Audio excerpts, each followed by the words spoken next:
బలమైన మనసు తాబేలు కథ. ఎప్పుడో ఒకప్పుడు ఒక అడవిలో చిన్న తాబేలు తను ఉండేది. ప్రతిరోజూ అది మిగతా జంతువులను చూసేది. జింకలు వేగంగా పరిగెడతాయి, కోతులు ఎత్తైన చెట్లెక్కుతాయి, పక్షులు ఆకాశంలో ఎగురుతాయి. అందరూ తనను చూసి నవ్వేవారు. నువ్వు ఎంత నత్త నడక అని ఎగతాళి చేసేవారు.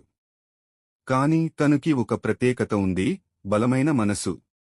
అతడు ఎప్పుడూ తనతోనే చెప్పుకునేవాడు, నేను నెమ్మదిగా నడిచినా ఆగను. ఒక్కో అడుగు ముందుకు వేస్తే గమ్యం చేరతాను. ఒక వేసవిలో అడవంతా ఎండిపోయింది.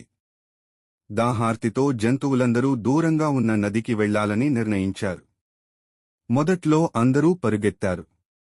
కాని దారిలో చాలామంది అలసిపోయి ఆగిపోయారు. కొందరు వెనక్కి తిరిగి వెళ్లిపోయారు.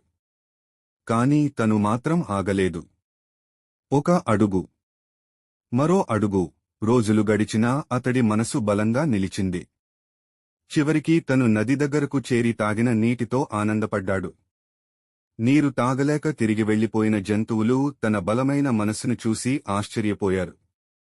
ఆ రోజునుంచి జంతువులందరూ తెలుసుకున్నారు, వేగం కాదు, బలమైన మనసే విజయం తెస్తుంది. నీతి: బలమైన మనసున్నవారిని ఎవరూ ఆపలేరు.